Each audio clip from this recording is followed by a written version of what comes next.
ہمارا انداز بتائے، ہماری زندگی بتائے، ہمارا رویہ بتائے، ہمارے معاملات بتائیں، ہمارے کام بتائیں کہ ہم کون ہیں، ہم کیسے اپنے کاموں کو بہتر کریں گے۔ ان میں سے ایک اصول، یہ جو سورہ حجرات کے اندر باتیں ہوں گی، آگے بھی چل کر آیات پر غور کریں گے، یہ سب ہماری زندگیوں کے اصول ہیں۔ ایک اصل 5 آیتوں کی صورت میں پہلے بیان ہو چکا، اور ایک اصل اور آج بیان ہو رہا ہے، اور وہ اصل یہ ہے کہ اے صاحبان ایمان، مومنوں سے بات ہو رہی ہے، اے صاحبان ایمان، ان جاءکم فاسق بنبأ، اگر کوئی فاسق تمہارے پاس خبر لے کر آئے۔ دیکھیے، میری خوش قسمتی یہ ہے کہ مجلس میں اکثریت جوانوں کی ہے۔ جوانوں کو ہی آج طے کرنا ہوگا کہ ان کے رویے کیا ہونے چاہیے۔ ایک اچھا شیعہ بننے کے لیے، ایک اچھا مسلمان بننے کے لیے، ایک اچھا انسان بننے کے لیے ہمارے ان رویوں سے ہی فیصلہ ہوگا کہ کون زیادہ اچھا انسان ہے، کون زیادہ اچھا مسلمان ہے، کون زیادہ اچھا شیعہ ہے۔ سب سے پہلی بات تو یہ کہ اے صاحبان ایمان، اگر کوئی فاسق تمہارے پاس خبر لے کر آئے، یہ نہیں کہہ رہا اللہ کہ فاسقوں سے دوستی ختم کر دو، فاسقوں سے ملاقاتیں بند کر دو۔ فاسقوں سے ممکن ہے تمہاری ملاقاتیں تمہارے اختیار کی وجہ سے ہو رہی ہوں تو یہ بہت اچھی بات نہیں ہے، مگر فاسقوں سے اگر تمہاری ملاقاتیں مجبوری کی بنیاد پر ہو رہی ہیں، حالات ہی کچھ ایسے ہیں، ماحول ہی کچھ ایسا ہے، سب جگہ ہی کچھ حالات کی خرابی ہے، دوستوں میں، برادری میں، اداروں میں، آفسوں میں، خاندانوں میں، حتیٰ گھروں میں بعض اوقات بہت قریبی خونی رشتہ دار ہوتا ہے جو اس قابل نہیں ہوتا کہ اس سے دوستی کی جائے، یعنی وہ ہاتھ ملانے کے قابل نہیں ہوتا، اللہ نے اسے ہمارا عزیز بنا دیا ہے، تو اب مجبوری ہے، یعنی آپ کٹ نہیں سکتے۔ ماحول میں آپ رہ رہے ہیں، ایسے ماحول میں آپ رہ رہے ہیں کہ جہاں آپ کا گزارا نہیں ہے، یعنی آپ کے ہاتھ میں ہی نہیں ہے، آپ کے اختیار میں ہی نہیں ہے کہ آپ ان لوگوں سے اپنے تعلقات کو توڑ لیں۔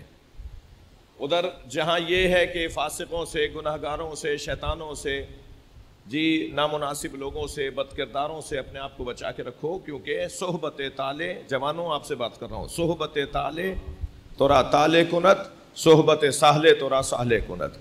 اچھی صحبت تمہیں اچھا بنا دے گی اور بری صحبت تمہیں برا بنا دے گی۔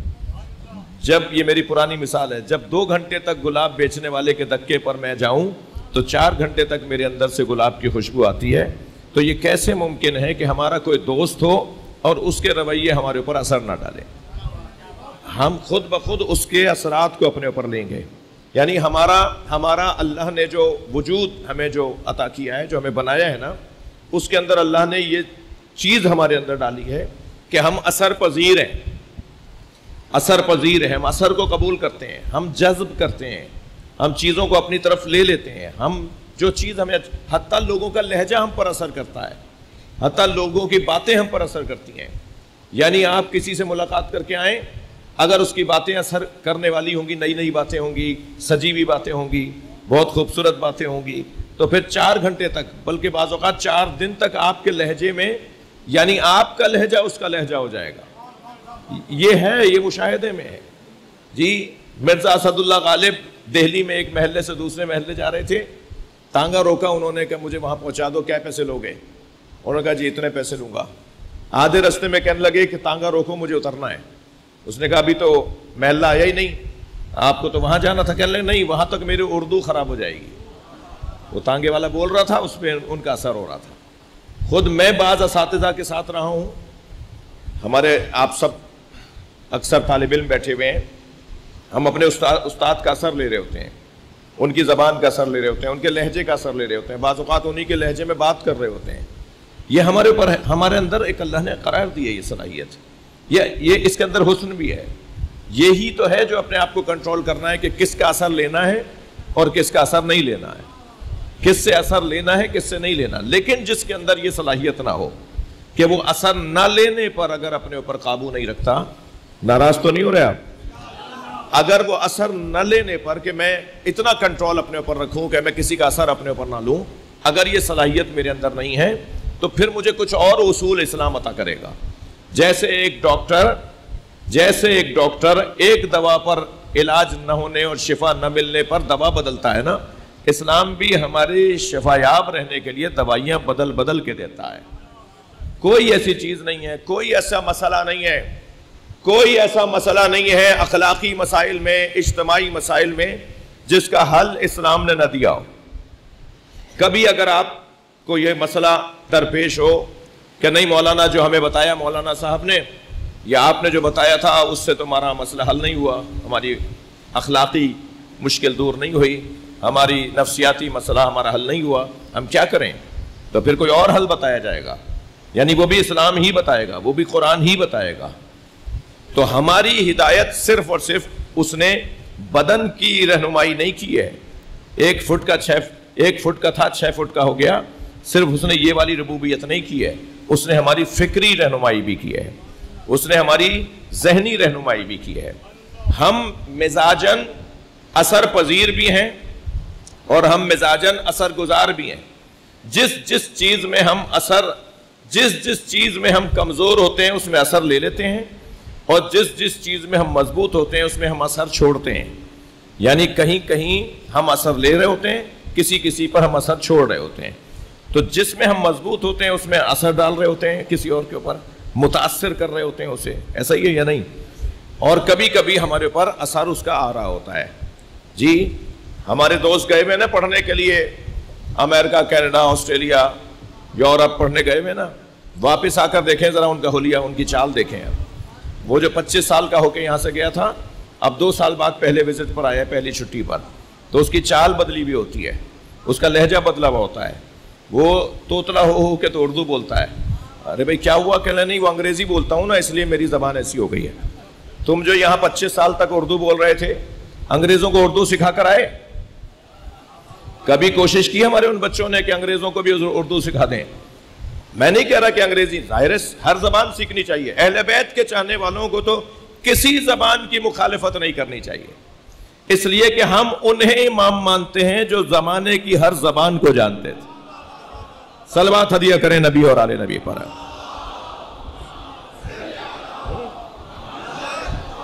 زبان کی مخالفت نہیں ہے، بات جو کر رہا ہوں وہی منتقل ہو، جو کہہ رہا ہوں وہی میرا مجمع سنے گا، وہی سمجھے میری بات، میرا یہ جوان، یہ میرا بچہ.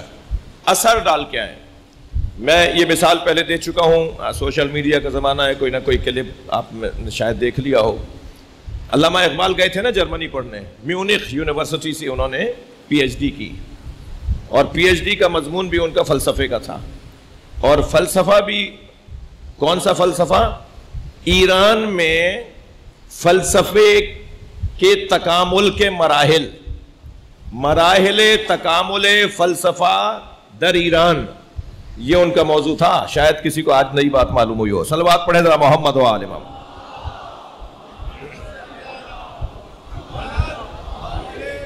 جی تو علامہ نے جو پی ایچ ڈی کی، جس کی بنیاد پہ ڈاکٹر محمد اقبال رحمت اللہ علیہ انہیں بولتے ہیں ہم، ڈاکٹر تھے وہ، پی ایچ ڈی ڈاکٹر تھے، میونخ جرمنی کی یونیورسٹی میں. میں وہ یونیورسٹی بھی دیکھ کر آیا ہوں، میں علامہ اقبال کا گھر بھی دیکھ کر آیا ہوں، میں اس جگہ بیٹھ کر بھی علامہ اقبال کی ایک نظم ان کے اصحال ثواب میں پڑھ کر آیا ہوں، جس دریا کے کنارے پر، دریائے نیکر کے کنارے پر بیٹھ کر وہ جو غزلیں کہتے تھے، نظمیں. صلوات پڑھ لیں ذرا ان کی مغفرت کے لیے.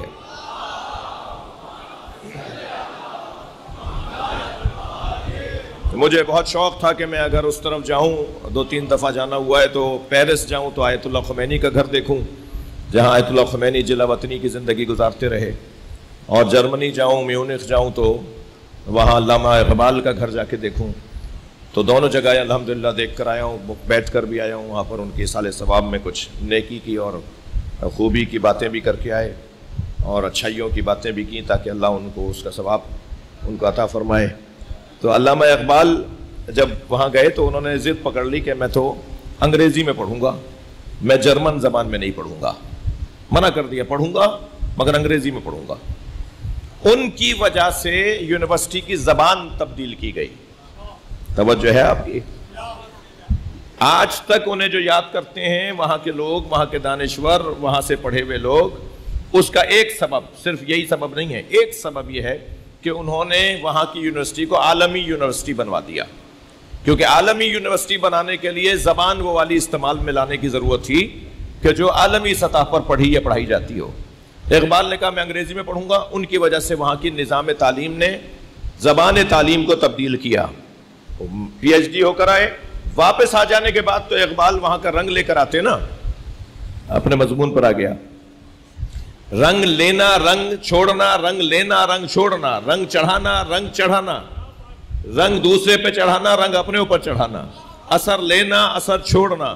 تو اقبال تو واپس آ کر اور مغربی ہو جانا چاہیے تھا، انہیں یورپین ہو جانا چاہیے تھا، وہاں کی رنگینیوں کا اثر، مگر اقبال نے 2 مصروں میں فیصلہ کر دیا کہ کون ہے جو اثر چھوڑتا ہے اور کون ہے جو اثر لیتا ہے۔ اقبال کے نزدیک اسلام رکھنے والے، ایمان رکھنے والے، قرآن رکھنے والے، مصطفیٰ سرکار رکھنے والے، حیدر کرار رکھنے والے، کربلا رکھنے والے، نجف رکھنے والے اثر چھوڑتے ہیں، اثر لیتے نہیں ہیں۔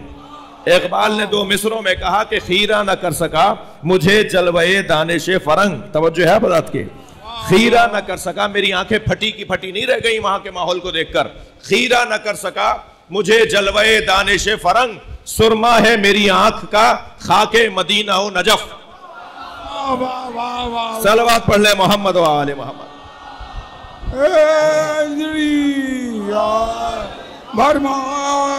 حیدری بر محمد و آل محمد صلوات، اللہم صلی علی محمد و آل محمد۔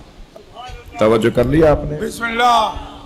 تو دیکھیے ہمارے ساتھ لوگوں کی ملاقاتیں ہوں گی، ہم ملیں گے، ہرگز یہ ممبر یہ نہیں کہے گا، یعنی قرآن اور حدیث اور تعلیمات اہل بیت یہ نہیں کہیں گے کہ لوگوں سے ملنا ملانا بند کر دو۔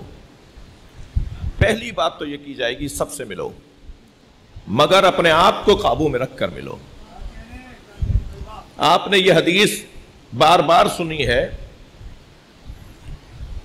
مولا کا فرمان ہے الحکمت ضالۃ المومن اینما وجدہا اخذہا، حکمت مومن کی گم شدہ میراث ہے، جہاں سے ملے وہاں سے لے لو۔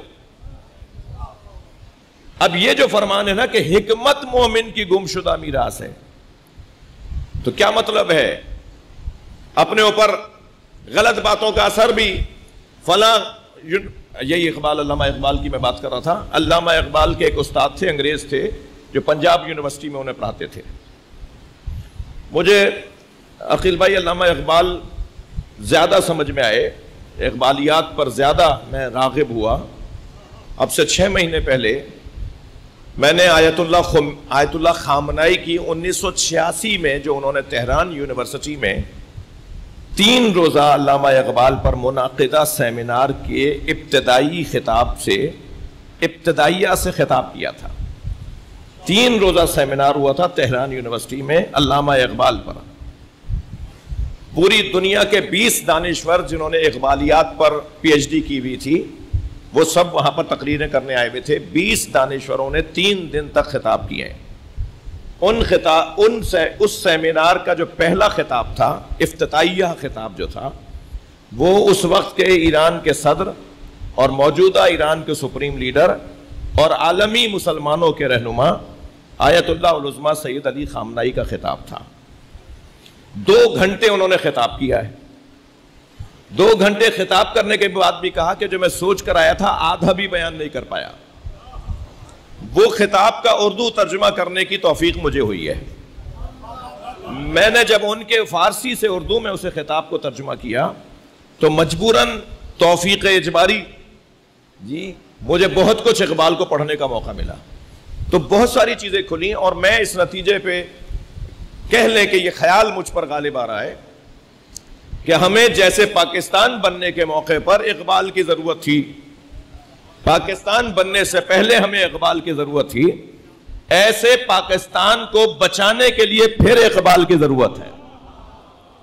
بار بار میں تو اس نتیجے پہنچا ہوں کہ علامہ اقبال پر پورا اشرہ ہونا چاہیے، یعنی علامہ اقبال کے دیے ہوئے نظریات کو مجلس میں بیان کیا جائے، اور اگر کسی کے ذہن میں میری اس بات سے کوئی بال آ جائے، کوئی چٹکی آ جائے، تو میں وہ چٹکی سہلا دیتا ہوں ایک جملے میں کہ اگر میرا یہ کہنا تمہیں کسی کو برا لگ رہا ہے کہ علامہ اقبال، ان کے تو داڑھی نہیں تھی، وہ تو فلاں جانور پالتے تھے، ان کے لیے تو لکھا ہے کہ وہ جرمنی کے ایام میں، یورپ کے ایام میں وہ کچھ پیتے بھی تھے، سب پتہ ہے مجھے، میں کیا کہہ رہا ہوں. صلوات پڑھیں ذرا محمد و آل محمد.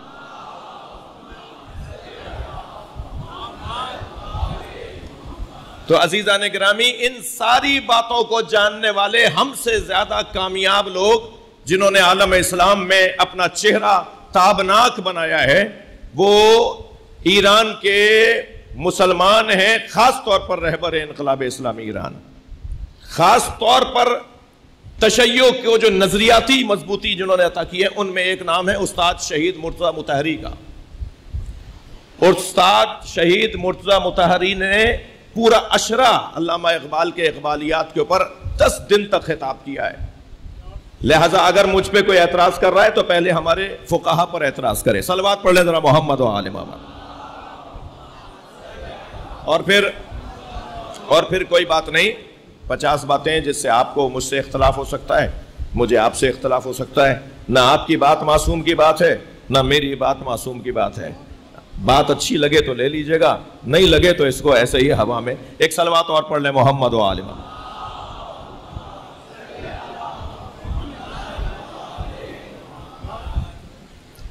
علامہ اقبال کے ایک استاد تھے انگریز، جو پنجاب یونیورسٹی میں انہیں پڑھاتے تھے.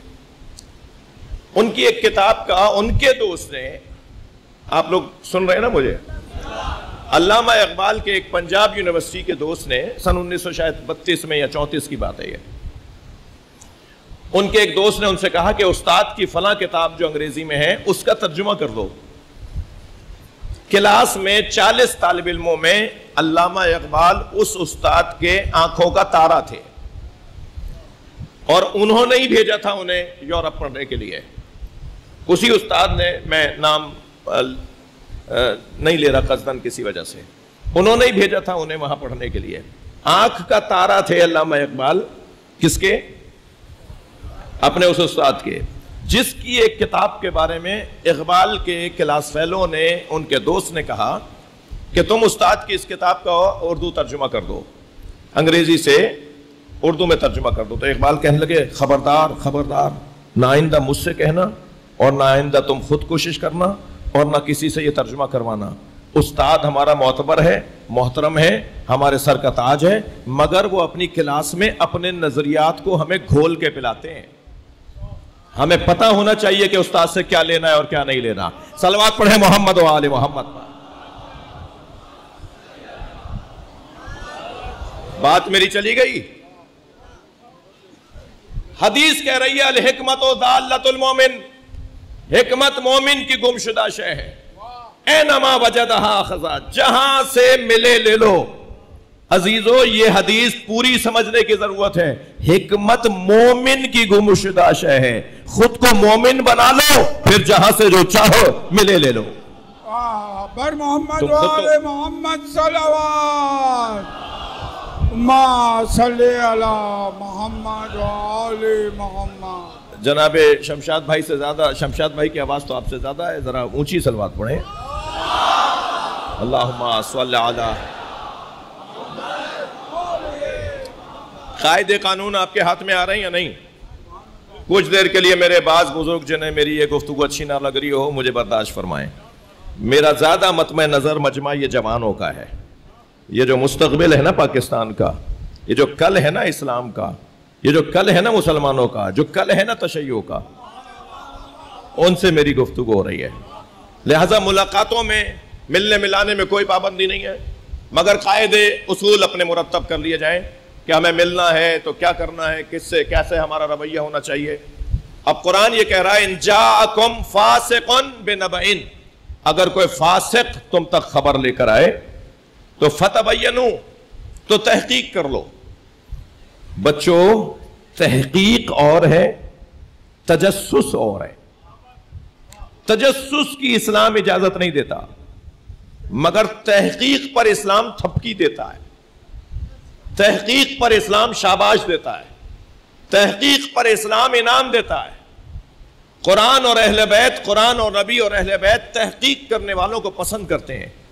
ہم بھی تو ایک مدت سے یہی کہہ رہے ہیں کہ جب ہم ریسرچ آتی ہے نا اردو، ایک صلوات پڑھ لیں ذرا محمد علیہ. تحقیق جی میں انگریزی میں تقریر کروں یا اردو میں؟ تو پھر تو آپ کو میرے پاس بیٹھنا پڑے گا. جی تجسس، توجہ چاہوں گا. علی رضا بھائی آئیے، آپ کے پسند کی گفتگو ہو رہی ہے. ایک اور صلوات پڑھ لیں نبی اور آل نبی پر.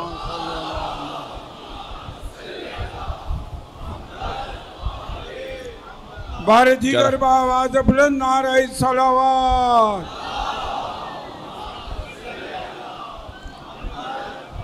جرائم پر اور کرائم پر تحقیق کرنے والی شخصیت مجلس میں تشریف فرما ہے، اور بات بھی تحقیق پر اور ریسرچ پر ہو رہی ہے. اسلام تجسس کو منع کرتا ہے اور تحقیق کو حوصلہ دیتا ہے. خبردار لا تجسسو، اسی سورے کے اندر 12ویں آیت ہے جس پہ ہمیں آگے جا کے غور کرنا ہے. اسی سورے کے اندر خبردار ٹو نہیں لگاؤ، ٹو. خبردار تجسس مت کرو. خبردار کان نہیں لگاؤ وہاں جہاں تمہیں سنایا نہیں جا رہا، جہاں تمہارا مطلب نہیں ہے، تمہارا موضوع نہیں ہے، تمہارا کوئی اس سے حاصل نہیں ہے، تمہارا کوئی تعلق نہیں ہے. خبردار کسی کی ذاتی زندگی میں دخالت مت دو، مگر جہاں مسئلہ اجتماعی ہو جائے تو تحقیق کر کے دکھاؤ. قاعدہ یہ ہے کہ فردی مسئلے میں کان بند کر لو اور اجتماعی مسئلے میں اپنی تحقیق کے عمل کو بڑھا دو. قرآن کہہ رہا ہے فتبینوا، تحقیق کرو، تحقیق کرو. جی ان تصیبوا قوما، اگر تم نے تحقیق نہیں کی تو تم اپنے اس عمل کے ذریعے کہیں تک پہنچ جاؤ گے، کوئی قدم اٹھا لو گے، کوئی بات کر دو گے، کچھ بول دو گے. ہمیشہ لشکر کشی تو نہیں ہوتی، ہمیشہ تلواریں تو نہیں نکالی جاتی. بعض اوقات تو تلواروں، تیروں، بھالوں سے زیادہ خطرناک زبان کی مار ہے. یہ جو زبان ہے نا، یہ بہت خطرناک اسلحہ ہے. تلوار کا گھاؤ بھر جاتا ہے. صلوات پڑھ لیں نبی اور اللہ نبی پر. مگر زبان کا گھاؤ نہیں بھرتا، مدتوں تک یہ زخم باقی رہتا ہے جو زبان کا زخم ہوتا ہے. فاسق کی خبر پر تحقیق کرو. میں نہیں جانا چاہ رہا، میرا مزاج بھی نہیں ہے. میرا سنی مجمع، میرا شیعہ دیوبندی مجمع، طالب علم تشریف فرما ہے، کچھ مدرسوں کے طالب علم، اہل سنت مدرسوں کے طالب علم تشریف فرما ہے. اس لیے میں کیوں شان نزول کے اوپر بات کر کے کسی کی دل آزاری کروں. میں تو شان نزول سے جو نتیجہ اللہ نے دیا ہے اس پر غور کرنا چاہ رہا ہوں. فاسق کسے کہتے ہیں؟ فاسق لغت میں کسی جگہ سے کسی شخص کا، کسی وجود کا خارج ہو جانا، نکل جانا، اسے کہتے ہیں فسق. نکلنے والے کو فاسق، اس میں فاعل ہے، نکلنے والے کو فاسق کہتے ہیں. کسی جگہ سے کسی کا نکل جانا اسے کہتے ہیں فسق. جی فسق و فجور. اور کوئی اگر فرد نکل رہا ہو تو اسے کہتے ہیں فاسق. فاسق، اللہ اکبر. میں اگر سادہ سیدھی زبان میں ان بچوں کی زبان میں کہوں، بے حیا کو فاسق کہتے ہیں، بے شرم کو فاسق کہتے ہیں، بے احتیاط کو فاسق کہتے ہیں. اب آپ کو جو لفظ اچھا لگے وہ لے لیجئے گا. جو بے احتیاط ہے، جو شرم نہیں رکھتا، جو حیا نہیں رکھتا، اسے فاسق کہا جاتا ہے. جی مجھے اجازت دیں کہ اس بحث کو کل آگے بڑھاؤں. بس چند جملے اور کہہ کر کہ ہمارے معاشرے کے اندر اس وقت جو بگاڑ ہے، مسئلے ہیں، الجھنیں ہیں، ان میں سے ایک ان الجھنوں کا سبب بھی علی بھائی، یہ جتنی اچھی شیعہ قوم ہے نا، اتنے اچھے مجموعی طور پر اسے لیڈر اچھے نہیں ملے. اس وقت پورے پاکستان میں عزاداری کے نام پر 70% علاقائی محلے گلی کوچوں میں 70% لوگ ذاتی نام و نمود اور نمو اور نمائش کے لیے شیعہ قوم کے لیڈر بنے ہوئے. میں محلوں میں، علاقوں میں گلی کے مسئلے، لائٹنگ کے مسئلے، اس چکر میں، اور پھر چھوٹی چھوٹی باتوں پہ لڑ رہے ہیں، چھوٹی چھوٹی باتوں میں. لہذا میں اتنا کافی ہے تنقید اتنی کافی ہے. میں اس اصلی مسئلے کو اگر آپ نے لے لیا تو میں اب ایک جملہ کہہ کے آگے بڑھوں. اے میرے بچوں، جوانوں، امام بارگاہوں کے، ٹرسٹوں کے، مسجدوں کے، جامع مسجدوں کے، مدرسوں کے، اچھا یہ مسئلہ صرف ہمارے یہاں ہی نہیں ہے، ہمارے بھائی بھی بہت زیادہ رضی اللہ تعالیٰ عنہ نہیں ہے، وہاں بھی بڑے مسئلے ہیں. مجموعی ایک ہی ہمام کے لوگ ہیں ہم لوگ، ایک ہی مسئلہ، ایک ہی مشکل ہے ہمارے پورے ماحول کے اندر. میں آپ سب سے، یعنی سنی شیعہ سے سب سے کہہ رہا ہوں کہ اپنے علاقے کا اپنا بڑا اسے چنیں، اپنے ٹرسٹ کا، انجمن کا، علاقے کا، ادارے کا، مدرسے کا، مسجد کا بڑا اسے چنیں جس کا کردار خراب نہ ہو. بس یہ ایک کم سے کم صلوات پڑھ لیں محمد و آل محمد. مگر آپ مجھ سے ممبر سے اترنے کے بعد کہیں گے مولانا ہمارے چننے پہ کب آ رہے ہیں؟ وہ ہم سے کون پوچھ رہا ہے؟ یہ تو خود ساختہ ہیں. یعنی عجیب بات یہ ہے کہ رہنما اللہ کی طرف سے ہونا چاہیے. من کنت مولا فہذا علی مولا کا جملہ سننے والے خود رہنما بناتے ہیں. کوئی سسٹم ہے، کوئی نظام ہے؟ واحد نظام. ارے بھائی یہ پہلی دفعہ باہر سے نعرہ آیا ہے، دوبارہ لگاؤ بھائی. نہیں، باہر والے.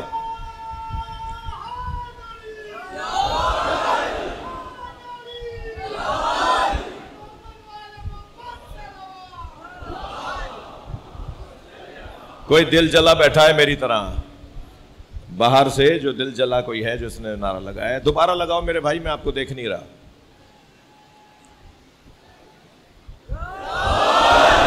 صلوات پڑھ لیں محمد و آل محمد پر.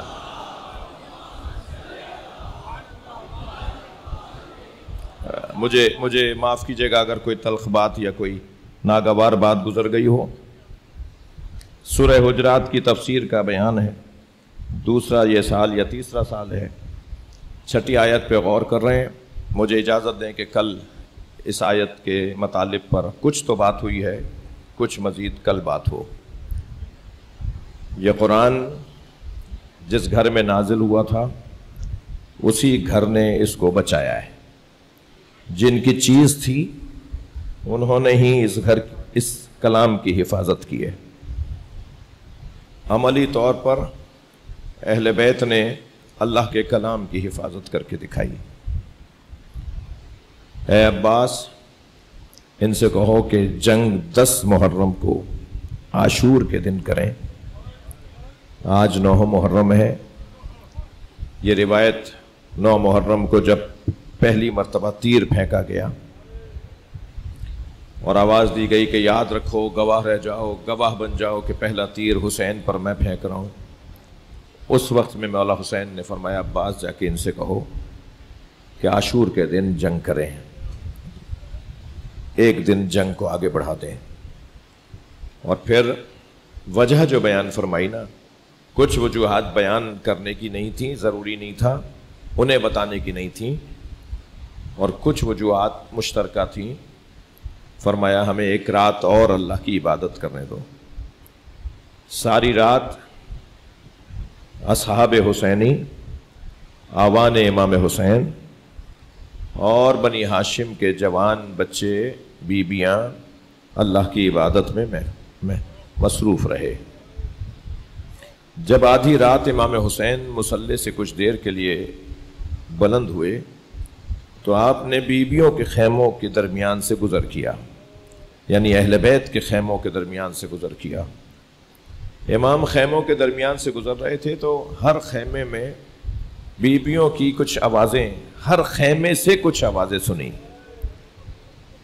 مثلاً ایک خیمے سے آواز آئی، ایک ماں اپنے بیٹے سے کہہ رہی تھی علی اکبر کل تمہیں اپنے بابا پہ جان قربان کرنی ہے، دیکھو میرے لال کسی اور کا بچہ نہ مار دیا جائے، کوئی اور آگے نہ چلا جائے، سب سے پہلے اپنے بابا پہ اپنی جان قربان کرو گے تم. امام نے ایک مرتبہ ٹھنڈی سانس لی، فرمایا اے ام لیلا تیرے بچے کی قربانی ساری قربانیوں میں منفرد قربانی ہوگی. کچھ اور آگے بڑھے تو ایک ماں ہے جو جھولا جھلاتے ہوئے کہہ رہی ہے علی اصغر تم تو گھٹنیوں بھی نہیں چل پاتے، میرے لال تم کیسے اپنے بابا پہ جان قربان کرو گے؟ امام کی آنکھوں میں آنسو آ گئے، خیمے میں داخل ہو گئے، فرمایا رباب تیرا بچہ سب سے آگے نظر آئے گا، سب سے بڑی قربانی خود تمہارے اسی بچے کی ہوگی۔ امام کچھ اور آگے بڑھے تو ایک خیمے میں ایک ماں ہے جو ایک یتیم بچے کو لیے بیٹھی ہے۔ اجرکم اللہ، اجرکم اللہ، اللہ آپ کو کسی غم میں نہ رلائے۔ جن کے مذہب میں رونا جائز ہے وہ تکلف کر کے نہ روئیں، جو جہاں بیٹھا ہوا ہے اپنی آواز کو آزاد کرے گا۔ ایک ماں ہے جو ایک یتیم بچے کو لیے بیٹھی ہے اور اس سے کہہ رہی ہے قاسم دیکھو میں غیر خاندان کی خاتون ہوں، اگر کل قربانی میں کوئی دریغ کوئی کمی رہ گئی تو کہیں ایسا نہ ہو کہ لوگ کہیں کہ ماں کے دودھ کا اثر ہے۔ اجرکم اللہ، اے میرے بچے اپنے چچا پر قربانی میں دریغ نہ کرنا۔ مائیں ہیں جو بچوں کو سکھا رہی ہیں اور سمجھا رہی ہیں، مگر سنیں گے عزیزارو، ایک مرتبہ ایک خیمے میں ایک بی بی کی آواز بلند ہو رہی ہے جو 2 بچوں کو لیے بیٹھی ہے۔ اجرکم اللہ، اجرکم اللہ، اور وہ ماں ہے زینب کبریٰ، علی مولا کی بیٹی، نبی کی وہ نواسی جس سے نبی کو حسین مولا سے کم پیار نہیں تھا۔ جتنا پیار امام حسین سے نبی فرماتے تھے اس سے کم پیار نہیں تھا جناب زینب سے۔ جناب زینب 3 سال کے سن میں نبی مکرم کو اپنا ایک خواب سناتی ہیں۔ سرکار آیت تطہیر کے نازل ہو جانے کے بعد روزانہ نماز فجر کے بعد اہل بیت کے دروازے پہ کھڑے ہو کر، جناب سیدہ کے دروازے پہ کھڑے ہو کر سلام کرتے تھے، السلام علیکم یا اہل بیت النبوہ و معدن الرسالہ و مختلف الملائکہ و محبت الوحی، یہ آواز دے کر سلام کرتے تھے اہل بیت کو۔ 600 کچھ مرتبہ نبی نے سلام کیا ہے۔ اب بھی کوئی مسلمان رہ گیا ہوگا کہ جس کو یہ خیال رہے کہ اس دروازے کا مقام کیا ہے؟ اجرکم اللہ، نبی نے 1 2 3 مرتبہ نہیں سینکڑوں مرتبہ سیدہ کے دروازے کا ادب بتایا ہے۔ رونا اسی کا ہے کہ جس دروازے پہ نبی کھڑے ہو جاتے تھے، جس دروازے پر ملک الموت رک جاتا تھا، اس دروازے پہ لکڑیاں لائی گئیں۔ اجرکم اللہ، سرکار روزانہ کی طرح ایک مرتبہ دروازے پر آئے، سلام کیا، دروازہ کھلتا تھا، کوئی نہ کوئی گھر کا فرد آگے بڑھ کے نبی کا ادب احترام کرتا تھا۔ اب کی دفعہ جب دروازہ کھلا تو کیا دیکھا سرکار نے، نبی نے کیا دیکھا کہ دروازے پہ زینب کبریٰ کھڑی ہیں۔ کتنی عمر ہے بی بی کی؟ 3 سال کی عمر ہے۔ آگے بڑھ کے نانا کے ہاتھوں کا بوسہ دیا، نبی نے پیشانی کا بوسہ دیا، فرمایا زینب تم دروازے پر کیوں آئی ہو؟ کہا نانا میں نے رات کو خواب دیکھا ہے، اماں زہرا نے کہا ہے کہ نانا آنے والے ہیں، ان سے تعبیر پوچھو۔ نبی نے اپنی بچی کو سامنے بٹھا لیا، فرمایا زینب بتاؤ تم نے کیا خواب دیکھا ہے؟ فرمایا نانا میں نے دیکھا ہے صحرا میں تنہا ہوں، ایک بیابان ہے جس میں میں تنہا ہوں، نانا تیز آندھی چل رہی ہے اور آندھی اتنی تیز چل رہی ہے کہ میرے پیر زمین سے اکھڑ رہے ہیں، نانا میں نے ایک درخت کا سہارا لیا، کچھ دیر کے بعد ایک آندھی کے جھونکے نے درخت کو زمین سے اکھاڑ دیا، میں نے پھر دوسرے درخت کا سہارا لیا، وہ بھی زمین سے اکھڑ گیا، پھر میں نے تیسرے درخت کا سہارا لیا، وہ بھی زمین سے اکھڑ گیا، نانا اب دور دور تک کوئی درخت نہیں تھا، تیز آندھی چل رہی تھی، نانا دور دور تک کوئی سہارا نہیں تھا۔ یہ کہہ کر بی بی زینب نے آنکھوں میں آنسو بھرے اور روتے ہوئے فرمان لگی نانا خواب مکمل ہو گیا ہوتا تو میں زحمت نہ دیتی، خواب آگے بڑھتا ہے، تیز آندھی کے جھونکے سے میرے سر سے چادر اتر گیا۔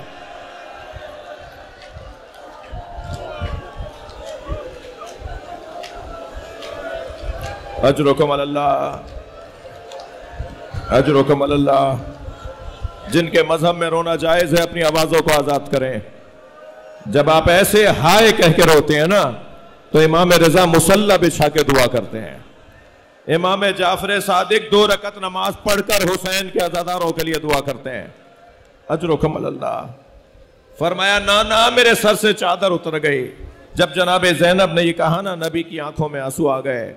پیار کرتے ہوئے فرمایا زینب تمہارے 3 سہارے ہیں, تمہارا بابا علی تمہارا سہارا, تمہارا بھائی حسن تمہارا سہارا, تمہارا بھائی حسین تمہارا سہارا.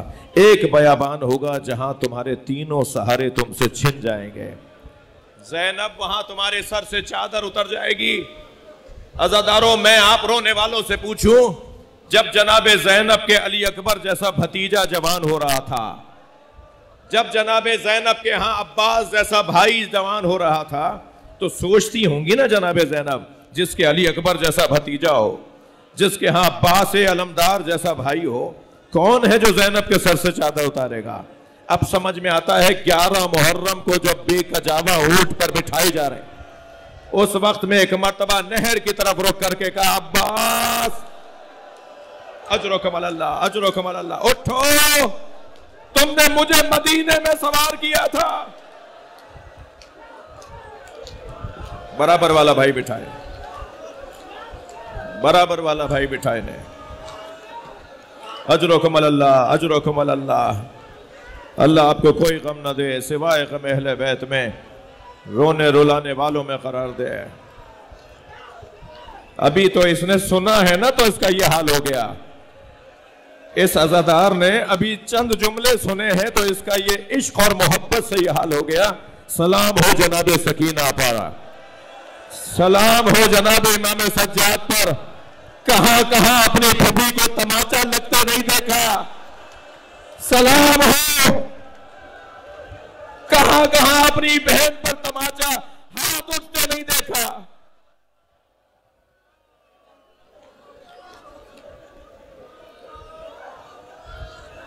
اجرکم اللہ. اس بی بی نے اپنے بھائی پر اپنے بچوں کو قربان کر دیا. اے اونو محمد, اپنے ماموں پر قربانی میں دریغ نہ کرنا. دوسرا دن نمودار ہوا, 3 مرتبہ امام حسین نے بچوں کو لوٹایا. بار بار رزمی لباس پہن کر آ جاتے ہیں, ماموں اب ہمیں جانے کی اجازت ہے, اور حسین یہ کہہ کے لوٹا دیتے ہیں جاؤ اپنی ماں زینب کے پاس چلے جاؤ. لیکن ایک ایسا منظر بنا کہ ان دونوں بچوں کو لانے والا اب خود جناب زینب کا وجود ہے. بھائی حسین میرے بچوں کو جانے دیجئے. امام نے دونوں بچوں کو تیار کیا. ایک بچے کو گھوڑے پر حسین نے بٹھایا, ایک بچے کو گھوڑے پر عباس نے بٹھایا. دونوں بچوں کے گھوڑوں کی لگاموں کو پکڑ کر حسین نے رخصت کیا, اور دونوں شہزادے میدان کربلا میں جا رہے ہیں. ماں کہہ چکی ہے کہ جب میدان میں اترو تو تم جعفر طیار کے پوتے ہو, تم حیدر کرار کے نواسے ہو. تم جب میدان میں اترو تو اپنے دادا کے جوہر شجاعت بھی دکھانا اور اپنے نانا کے جوہر شجاعت بھی دکھانا. کہہ دیا تھا جناب زینب نے کہ تم کیوں کہو کہ شیر خدا کے ولی کے ہیں. میر انیس کہتے ہیں تم کیوں کہو کہ شیر خدا کے ولی کے ہیں, فوجیں پکار اٹھیں کہ نواسے علی کے ہیں. جب میدان میں جاؤ تو پھر پتا چلے کہ کون آیا لڑنے کے لیے. ان دونوں کم سن مجاہدوں نے اپنی شجاعت کا مظاہرہ کیا, اور کیفیت یہاں تک آئی کہ فوجیں بھاگنے لگیں. جب بہت جمع کر انہوں نے جہاد کیا تو اسی اثنا میں جناب زینب نے حضرت عباس کو بلایا اور بلا کر کہا عباس ذرا میدان میں چلے جاؤ. مجھ تک خبر آئی ہے کہ دونوں بھائی لڑتے لڑتے نہر کے کنارے چلے گئے. بس دور سے آواز دے کر کہہ دینا یاد رکھو حسین پیاسے ہیں. اجرکم اللہ, اجرکم اللہ. کرنے کے بعد جب گھوڑوں سے گرنے لگے تو دونوں نے آواز دے کر کہا ماموں ہماری مدد کیجیے گا. حسین اور مولا عباس بڑھے ہیں دونوں شہزادوں کی طرف, لیکن جب پہنچے ہیں تو محمد کی شہادت ہو چکی تھی اور آن میں ابھی دم باقی تھا. دونوں کے لاشوں کو مولا عباس اور مولا حسین نے اٹھایا. سنیں گے عزاداروں, مجلس میں خواتین بھی آئی ہوئی ہیں نا. اونو محمد میرے مولا حسین کے بھانجوں پر ماتم کرنے خواتین بھی آئی ہوئی ہیں نا. اپنے بچوں کو تیار کریں جناب زینب کی سیرت پہ عمل کرتے ہوئے, اپنے بچوں کو بہادر بنائے جناب زینب کی سیرت پہ عمل کرتے ہوئے. کہ ایک مرتبہ دونوں شہزادوں کو جب لے کر آئے ہیں تو ساری بیویوں نے کھڑے ہو کر استقبال کیا، مگر ان بیویوں میں جناب زینب نظر نہیں آئی۔ تو امام نے تعجب سے کہا بہن زینب کہاں ہیں؟ تو آواز دی ایک بی بی نے کہ جب ان دونوں بچوں کی خبر آئی تھی نا کہ یہ گر گئے ہیں تو بی بی سجدے میں چلی گئی تھی اور مسلسل اللہ کا شکر ادا کر رہی ہیں، یا اللہ تو نے زینب کی آبرو رکھ لی، اجرکم اللہ اجرکم اللہ۔ حق ہے ایسے ہی رونے کا، مجھے جلدی نہیں ہے، 5 محرم ہے، آج بھی نہیں روئیں گے تو کب روئیں گے؟ ایک مرتبہ آواز دی زینب حسین آپ کو بلا رہے ہیں۔ بی بی وہاں جب آئی ہیں تو دونوں بچوں کو امام نے لٹایا ہوا تھا، ایک شہید جنازہ، ایک بچے میں بھی دم باقی ہے۔ عجیب منظر ہے جو میں نے کتاب میں پڑھا ہے، جناب زینب نے دونوں بچوں کے درمیان جگہ بنائی اور دونوں بچوں کے درمیان جگہ بنا کے لیٹ گئیں۔ جن گھروں میں برابر کے بچے ہوتے ہیں نا، ان گھروں میں مائیں بچوں کے ساتھ کیسے سوتی ہیں۔ ایک مرتبہ جناب زینب نے دائیں اون کو لٹایا، بائیں محمد کو لٹایا، دونوں بچوں کے سروں کے نیچے اپنے باہوں سے تکیہ بنایا، آخری مرتبہ اور میرے ساتھ سو۔ ماں اپنے بچوں کو رخصت کر رہی ہے، ایک مرتبہ اون کو ماں کے بدن سے خوشبو آئی، جناب اون نے آنکھیں کھول دی، جناب زینب نے پیشانی کا بوسہ لیا، مجلس تمام کر رہا ہوں، جناب زینب نے پیشانی کا بوسہ دیا تو آنکھیں کھول کر کہا اماں حل وفیتو، آپ ہم سے راضی ہیں؟ ہم نے وفاداری کا حق ادا کر دیا۔ جناب زینب نے فرمایا میں بھی تم سے راضی، میرا حسین بھی تم سے راضی۔ کہا اماں جب مدینے جائیے گا تو بابا کو سلام کہیے گا اور بابا سے کہیے گا دونوں بچوں نے اپنی وفاداری کا حق ادا کر دیا۔ جناب زینب نے اون کو سینے سے لگایا، بچے نے ایڑیاں رگڑنا شروع کی، آواز آئی انا للہ وَإِنَّا إِلَيْهِ رَاجِعُونَ۔ ماتم حسین، اراکین انجمن غلامان عرض درخواست ہے کہ نوخانی